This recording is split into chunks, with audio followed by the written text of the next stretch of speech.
Let's punish him, guys. We gotta get people down and kick them, man.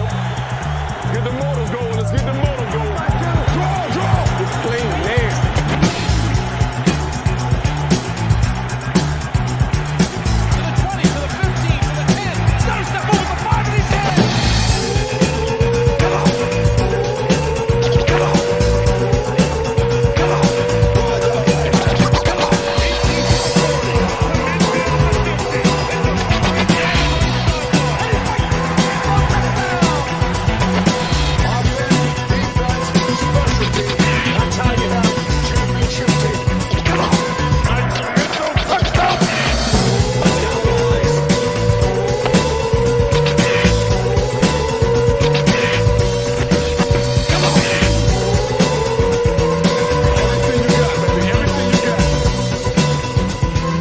Gets a one ball and touchdown.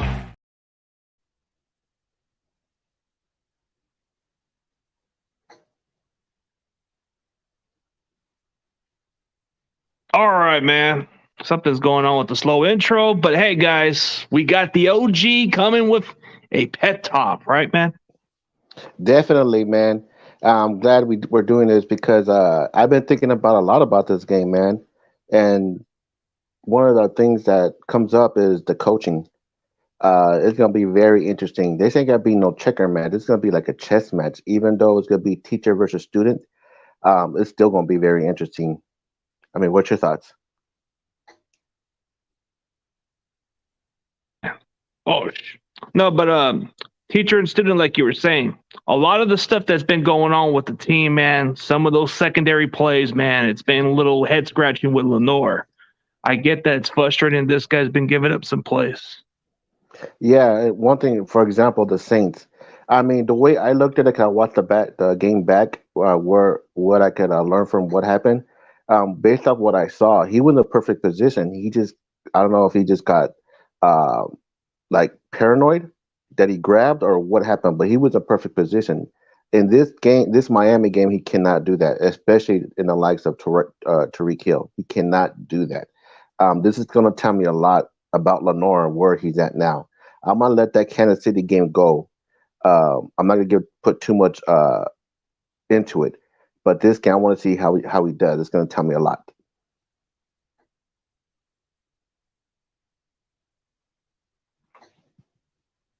Well, it's going to tell a lot from those Dolphin receivers because they're very fast, very explosive, especially Tyreek Hill. And then you got Jalen Waddle, who's kind of like a clone to Tyreek Hill almost. If you think about it, they're very identical. And coming from experience, CJ, going against speedy receivers like that, there is a way to do it, but going man to man, like what the reports say that they're probably going to do, I think it's not a good choice unless you know you're going to throw them off the route, going man press.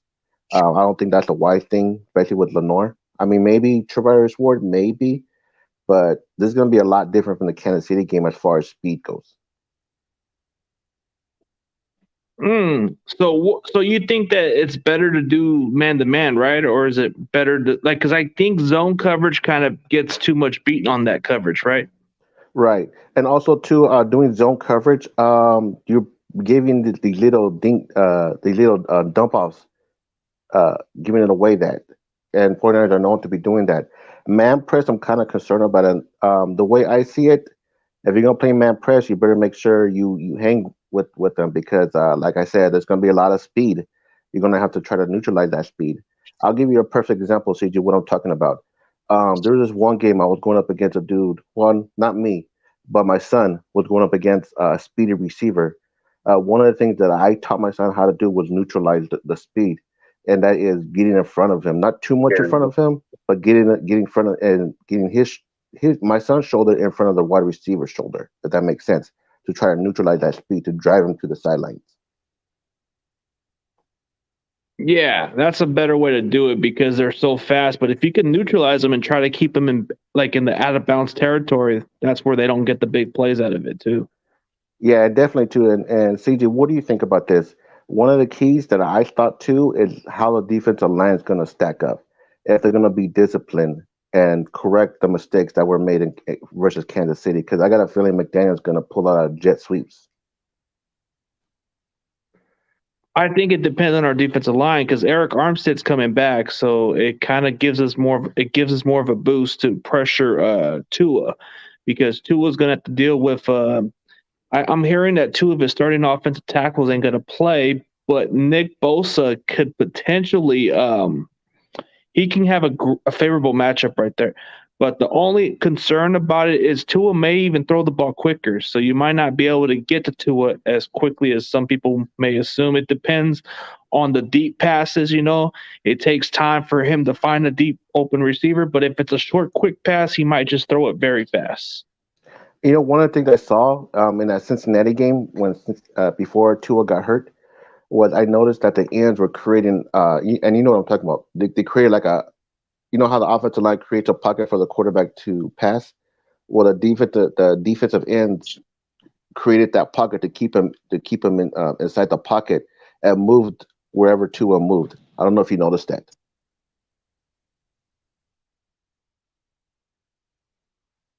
Okay,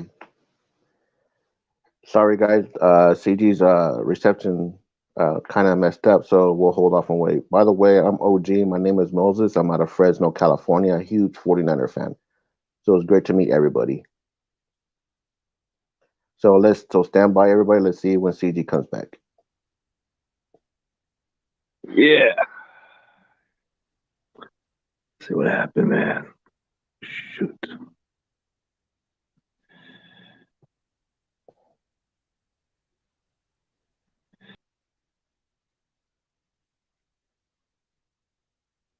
Hey, look, to me.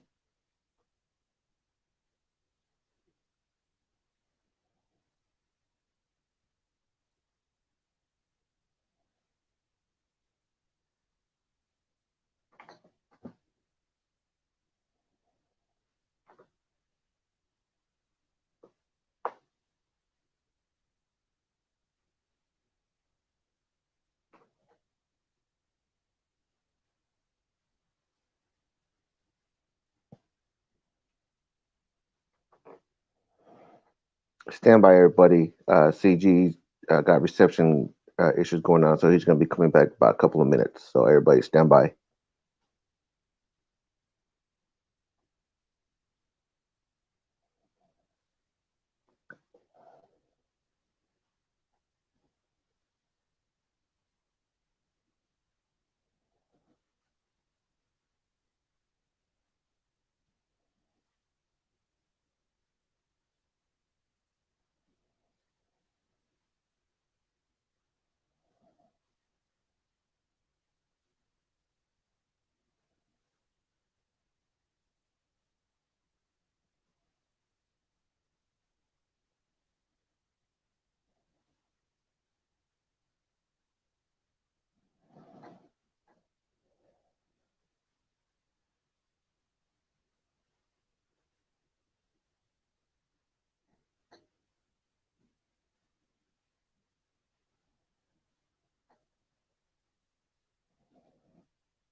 Oh, here My comes bad, CG. man. The reception was a killer, dude. I had to turn off my phone quickly to get the reception back in. But what were you gonna say, bro? I know you were talking about the coverage and all the stuff. We were going towards the defensive line.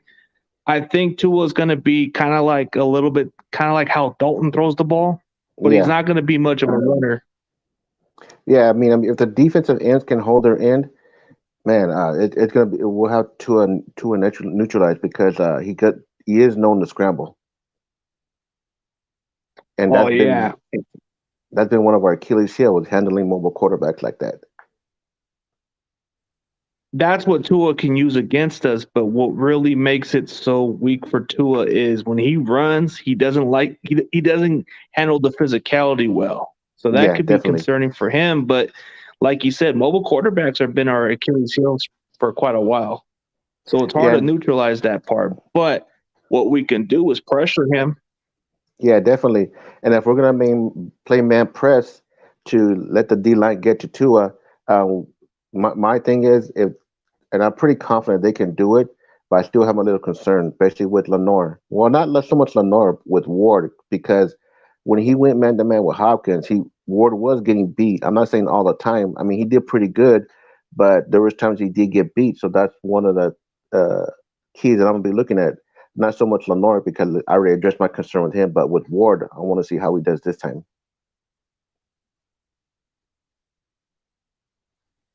I think Ward does know how to practice against Tyreek Hill. They've had it in Kansas City, so I think there's some.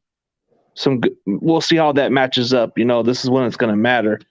Because I mean, he's practiced against Tyreek Hill. I don't know if he's going to go against Waddle, but Waddle's kind of like a clone to what Tyreek Hill is, if not similar. Yeah, and the reason why I say that because if you notice in the game against Kansas City, Ward was getting beat by that speed with I forgot that dude Harmon, I think it was. He was getting beat by Oh, him a Miko lot. Hardman. Miko Yeah, Hardman. he was getting beat by him. So that's why I bring up now is I want to see how Ward does this time, and it's going to be a very interesting matchup with Tyreek Hill. I want to see how he does. Yeah, it is because when you see how Tyreek Hill has that speed and all that element to this offense, dude, it really needs to you got to limit that stuff because he makes that big play happen, and Tyreek Hill is just that one guy. Like I've noticed when I've watched how the Dolphins have played on offense, they have not even tried to throw too much deep passes on Tyreek Hill. There's been Yep. those little short dump passes, and Tyreek Hill has been able to capitalize, kind of like how we've been doing it with Debo. They're doing exactly the same thing on offense. The only thing you're going to expect from the Dolphins is you're not going to expect Tua to hold on to the ball for a little while. You're going to expect him to throw those short screen passes and watch film of what the Chiefs did. They're going to copy that playbook. And Yep, if it's that's right, true, Tommy. What's up, Crazy Juice? go ahead. Sorry, go ahead. Yeah, the comments. I forgot about that. One of the things also too is No, the one I concern was I just saying what's have. up to this. The one concern I have is how Jimmy Ward's gonna do because Mike McDaniel he is a hell of a smart dude, so I want to see if Jimmy Ward can hang in that slot corner. And for the record, I don't like Jimmy Ward in that slot corner. I do not like it. I would rather have Womack than anything. But we'll see how he does. Dude, he needs to just be a natural safety. I don't think that's his thing. Like, if you're asking him to cover slot receivers, that's not his forte. He's more like a regular safety that will just go deep or do whatever coverage he does, and that's been his skill set. And I think, like you said, Womack has kind of shown some signs that he could be a really good slot corner, which we've seen in a couple of games if he gets his opportunity. But I don't know, like Ward's going to go against a third receiver that's a slot receiver. So I'm thinking which one it is. I know they got Tyreek Hill, they got Jalen Waddle, and I think they got one of the guys from the Niners, the one that we used to have. But I don't know if it's Trent Sherfield or they got so many other receivers. It's hard to keep track of their receivers, but they got other guys from our castoffs that are playing some slot over there too. And speaking of Sherfield, is it true in report that he's been talking a lot of trash? I don't know exactly what he's been saying, but there's been reports about it. Oh, what he said on Twitter was kind of like how something of like if you read his tweets, it's something about to do how I guess he felt I don't know something with the mixed tweets because of what Raheem Mostert said and other stuff, and I think he kind of just said oh, all this stuff don't take. I think he said something about don't take nothing for granted for us or something like that, but I don't think he meant to throw pun intended towards us. I think he was just feeding off of that shit or something. And speaking of that, CG, you know how we roll old school. You talk trash on the field. You talk trash. We'll see you on the field, and if you come our way, we'll may the best man win. They can walk it back, whatever, but you know damn well that it's installed in the defense right now, and they're gonna be a green light on Raheem Mostert and Sherfield. Oh, that's just feel. That's just like something to add to the feel because that's just like bulletin board material. It doesn't matter if you didn't say it by mistake, but you said the words. You pretty much gave us Yes. the opportunity to just use it against you. I don't think Jeff Wilson said anything personally. I No, think he kept his Jeff shit Wilson. quiet from when I was with. Yeah, even though Jeff Wilson kept quiet, he has feel, especially after the trade. Personally, I think he got it unfair. He got treated unfair. I understand it's a business, but we should have. I believe we should have kept him. Oh yeah, without a doubt. But I think it had to do with the fact he was going to be gone next year, and there was no role for him. They were already going to use the other running backs, and we get to see what Jordan Mason could do too. So Yes, I'm I looking know forward to McCaffrey's that. going to get his touches, of course. I'm just wondering when is Danny Gray going to ever get another opportunity to catch the ball, man? They're treating this guy like he's freaking AJ Jenkins out there or something. And hey, CG, do you think Jimmy G and Danny Gray are working on timing during practice or after practice? Do you think I that think that I think that determines that. Like I think they have to work on chemistry. I think he has to do a little bit more. And maybe ever since Trey Lance has been injured, it's kind of like closed the door on him getting some more opportunities now. Because Jimmy's not going to throw you those deep passes all the time, so you can I don't forget know? about those. I personally, and correct me if I'm wrong, CG. I personally think he got into a little trouble for showing up. Uh, Jimmy G that one game against I think was Seattle where he got mad because Jimmy G Yeah, underthrew he him or got something mad like that. about that target. He should know damn well a rookie doesn't do that to a veteran. But I think I liked his attitude from the get go. I think he wanted to let him know that he was wide open. And I Yeah, guess it wasn't the right way to do it, but to be honest, what do you think about the offense? Do you think is Jimmy G's going to cook this game after what Raheem Mostert said? I don't. I think he's going to have a solid game because Jimmy's actually averaged about 200 plus yards a game. He's kind of had solid outings, but I think as far as this game, their secondary is like it's okay. Like if you target the weakest link, which is their third string cornerback, which they got from their practice squad or undrafted, that's the one guy you want to target more. Xavier Howard hasn't looked good also, but it determines on how their defensive line gets to Jimmy. If Jimmy has enough time on the pocket and the receivers are open, I can see Jimmy maybe getting to the 280 range. I don't know about 300, but maybe 280 yards, maybe a couple of touchdowns. Hopefully, no interceptions, but you know how Jimmy is. He'll have his little messed up moment, and then maybe next series he bounces back. And you know what too? I ain't too crazy about the Miami secondary. I think they could be had, and I believe Kyle Shannon and Jimmy G need to play their cards right. No, don't make them look like all-star secondary, which they're not. But I think they could be had. What do you think? Well, if you look at the way they've given up plays, you look at their defense ranking, why other teams haven't been able to run the ball as much is because they're down by so many points. So it's like when you're down by a couple of touchdowns or so, it's hard to run the ball. But if you're in this game with the Dolphins, you can run the ball and you can actually close out the game on them. But if you're just behind them, you're just going to abandon running the ball. That's Yeah, part like you don't like some people don't realize the statistics of what they do against the run, bro. It is the weakest part, but it's because they outscored them. You're not going to be able to run the ball with them.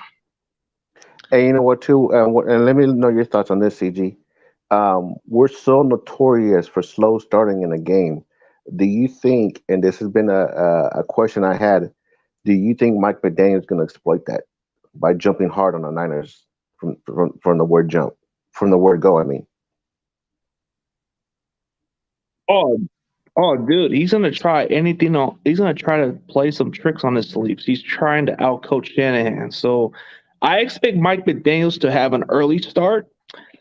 It wouldn't surprise me if they have a lead before halftime, but the second half adjustments is going to have to make a difference. But I can see that happening because one, we have a tough time adjusting with these other screen passes. But when teams do it earlier, they get them chunk of plays. But then in the second half, we figure out a way to stop it. So if we can come into this game on halftime, hopefully it's a surprise game where we didn't see this coming and we actually make a statement, but we'll see about it.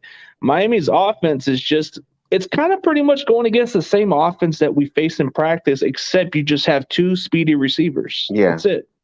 Neutralize those speedy receivers, and I think we can get them. I believe that.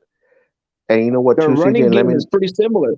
It's a similar scheme. They run the ball very similar. We've practiced against Jeff Wilson and Mostert before. We know what their weaknesses can be on that running game. And you know what, CJ? What do you think? Everybody's talking about Kyle Shanahan versus Mike McDaniels, but what I believe is going to be who can out coach you, D'Amico Ryans or Mike McDaniel. I think that's what it comes down to. What are your thoughts?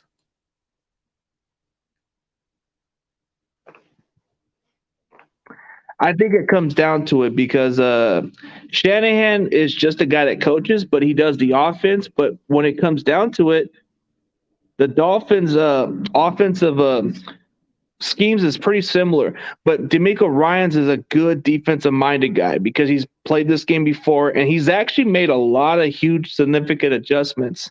There's been games where it kind of looked ugly in the beginning of the season, but for whatever reason, he kind of figures out something, and it doesn't even take him that long. Maybe a game or two, he starts to figure out what went wrong, and I think we'll know in the second half how D'Amico Ryans adjusts to Mike McDaniels because this is one of the best offense. But you want me to tell you some statistics that's kind of interesting about the Dolphins on the road? Yeah, definitely. They give up a lot of points on the road. They average 32.6 points allowed, bro. At home they probably give up half the points. Like, dude, it's crazy. I never knew that part. And you know what, too, CJ? What I can't figure out is Miami's defense not that good. How did the Vikings not beat the Dolphins? That's what I couldn't figure out. I mean, because the Dolphins defense is not all that. Trust me, it's not all that. Okay. I get that part too. Like, how do they not beat? Like, it's weird games. No, didn't Miami lost to Minnesota? They lost to Minnesota, I believe. Did they? I thought they lost. I thought they lost to the Vikings. The Vikings only lost 2 games. They only lost 2 games. The Vikings only lost 2 games. They lost to the Cowboys and the Eagles. Oh yeah.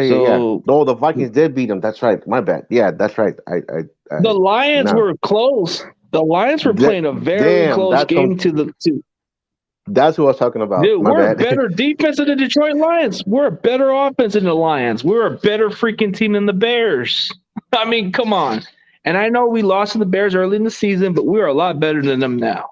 Like, how the hell do you play a close game to the Bears? Hey, CJ, and this one you could probably answer better than I can because you played the line.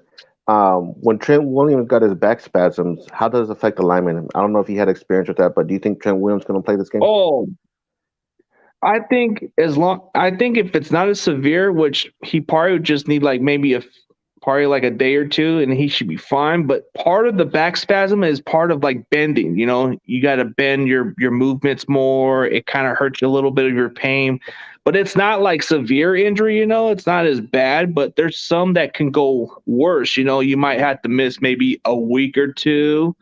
Like, you just get this little, like when you play this position or you play anywhere in football with the back spasm, it's like you're kind of grabbing onto your back and you're feeling the strains a little bit it's a weird feeling, but it's not as bad to where you miss a lot of time.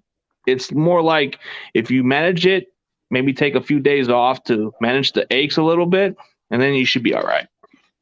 And as far as the offense goes, the Niner offense, what do you think they're gonna attack when they go against the Miami defense?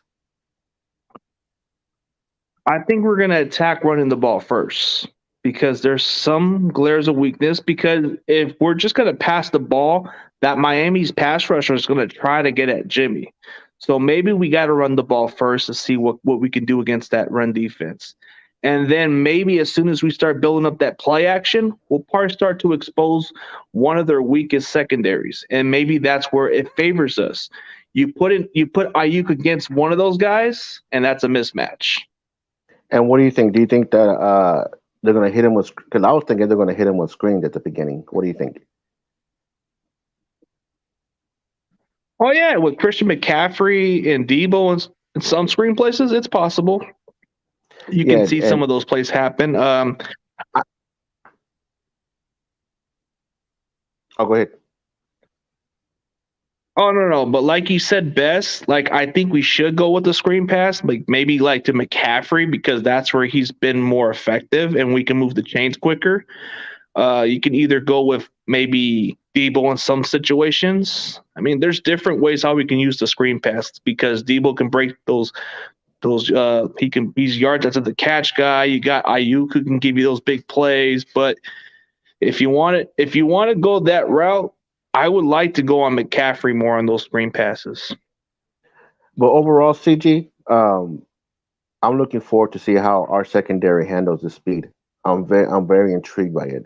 I mean, this is not like going up the Kansas City receivers because they got speed, but not that type of speed that Miami has. So I'm very intrigued by it. I wouldn't be surprised probably not going to happen, but I wouldn't be surprised if D'Amico Ryan throws in Womack to throw a surprise in there. I think we need to put Womack out there. I don't know why we got to put in Jimmy Ward. They just want to put the best players out there. I don't see no point for Ward to play that slot. Like you need somebody like a Womack to play that spot. And I think that might be the only reason why maybe Miami might be able to capitalize because they're going to go after Jimmy Ward because they know Ward's not quite a good cover at the slot. See, if I'm the Miami Dolphins, if I'm Tua, I'm going to look to expose where Jimmy Ward's at because I know he can't cover on the slot good. So Lenore's another guy I want to target also, but I don't know about Travarius Ward. I probably wouldn't want to test him unless I go deep past this because that's where Travarius Ward kind of has his moments. But that would be what they would want to do. Running the ball wouldn't be smart for the Dolphins because they're not quite a running team. And if they try to run the ball, then they're trying to be too cute because they're ranked 28 in running the ball. So they're mostly a pass-first team. So they're going to throw in those passes. They're trying to establish a deep pass, but they're going to start off with those short passes like we do, and then they build up their play action and their running game kind of goes solid a little bit, And one of the things that the Saints did to Lenore was they know he's penalty prone. So my concern with Lenore is Tua going to attack him to try to cause a penalty. That's my concern.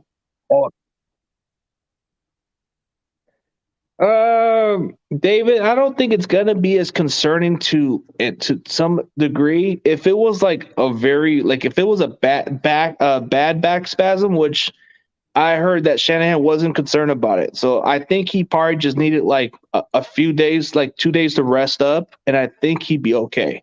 I think when I had a back spasm in practice, bro, they just had me go out of practice and let me rest up and ice up a little bit, and then probably the next day or two I'd probably be okay.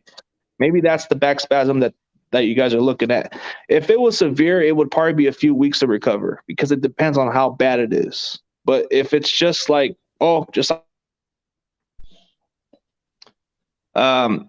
so who do you think is going to have an outstanding game on offense and defense? I'm gonna go with Ayuk.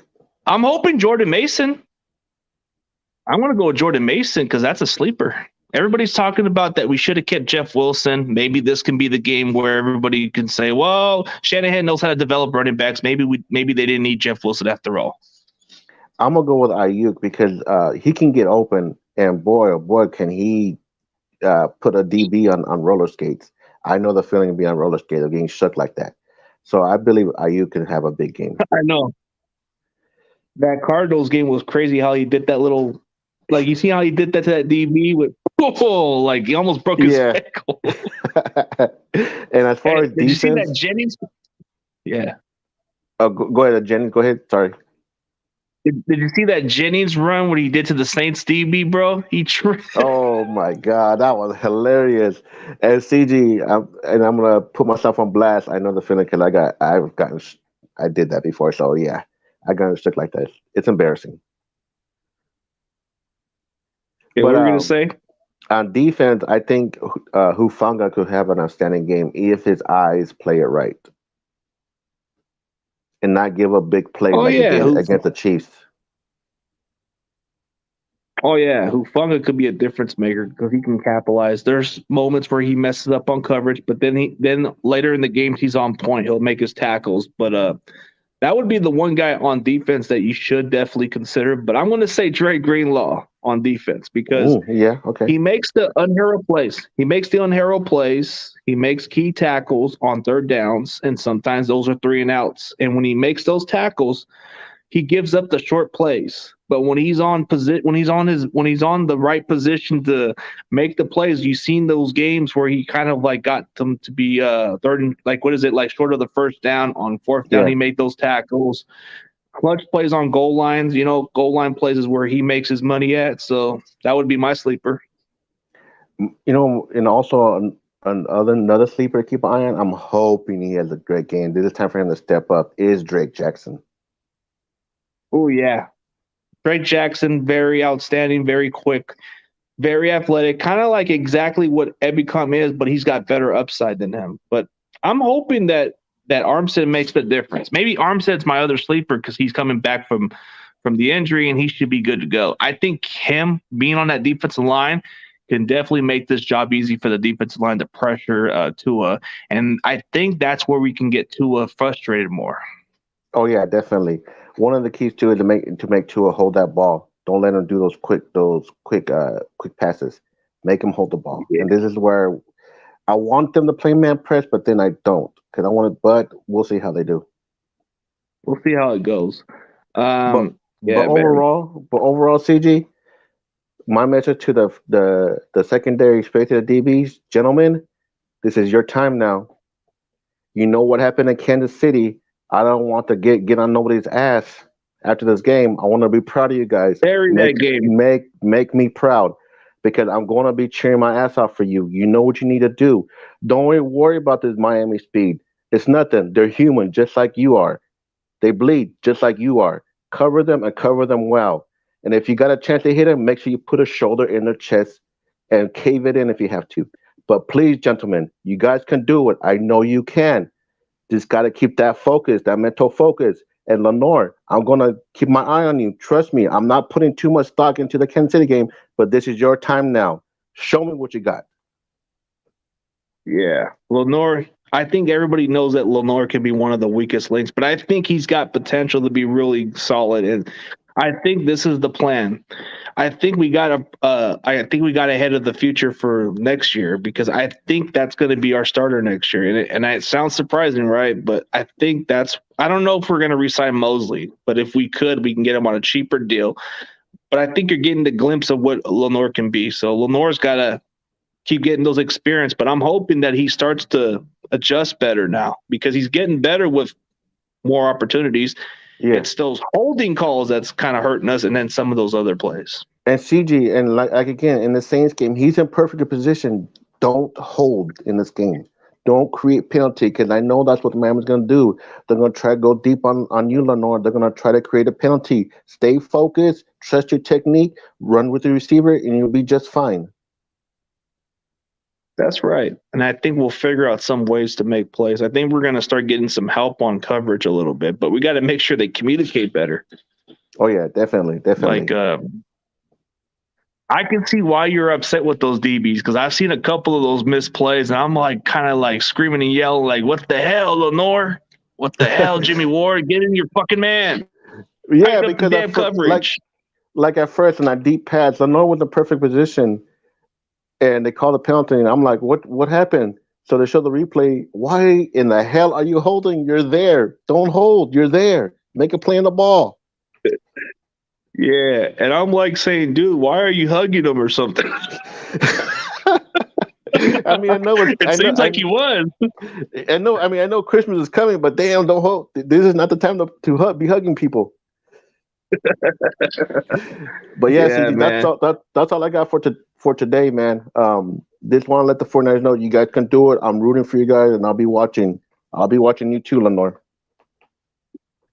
Yeah, the OG's got something to say, and he's watching you guys, man. And that goes for the offensive line. Do better on your blocking. You got embarrassed by the Saints. We only scored 13 points because of you guys. You didn't do shit. I mean, okay, Spencer Burford, I'll give you a little benefit of the doubt, but you got to do better, kid. I know you were hurt a little bit, so maybe I'll give you a pass. Aaron Banks, this is probably the first time I'm calling your ass out.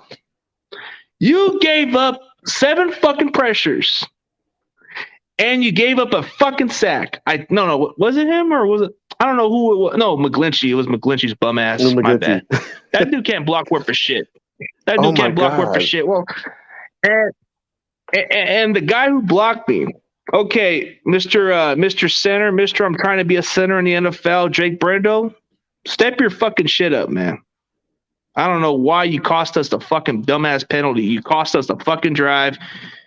What the hell were you doing running illegal downfield?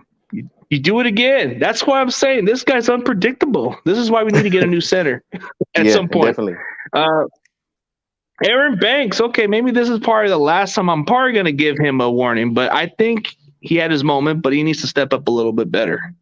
Other than that, I do like Aaron Banks. Just had a terrible outing against the Saints. Let's see. I think Brunskill did okay. I don't think he had much of an error. I don't think everybody mentioned him much on those games. I think it had Burford where he only had maybe a couple of, like, he was injured, so he did okay on some parts. But Aaron Banks had the worst pressure. He gave up a lot of pressure, and McGlinchey gave up a sack. So, and we can't get. Or Jimmy was it hurt. Brendo? One of the two bums. Yeah, it hurts. Yeah. And for those guys on the trenches, and Jake Brendo, just because you blocked me, I'm still watching you. And I'm calling you out. Step your shit up. And just because I'm not on Twitter or anything like that doesn't mean I'm still keeping an eye on the Niner DBs. I'll be watching each and every one of you. I already said Lenore, but Ward, Travaris Ward, Jimmy Ward, Hufanga, Gibson, I'll be watching you guys too. Yeah, and Aaron Banks, I like you, kid, but I'm watching you. Trent Williams, of course I'm watching you, but you got to step it up a little bit better too sometimes. Jake Brendo, if I can't see you, but if I watch you on the field, I am watching you. Spencer Burford, you know how I praise you, and I'm going to be a little critical on you, but I am watching you, kid. I like you, so don't take it personal. I know you were probably shaking off and you had a little bit of a terrible performance, but I know you can do better, kid. So, Mike McGlinchey, we know you're trash. I'm watching you, but I'm not expecting anything less from you, man. Well, yeah. All right, man. I guess we're good, man. I guess we passed the 30-minute mark and all that stuff, man. I know the reception was terrible. That's probably why it was like that longer than expected. Yeah, it's fine, man. Hey, that's all I have for today. And let's go Niners. Let's stay faithful. Let's go, man. Yeah, he hasn't given up a sack, but he did give up 7 pressures, which is bad. But all right. Peace, guys. The OG and CG's out. Later.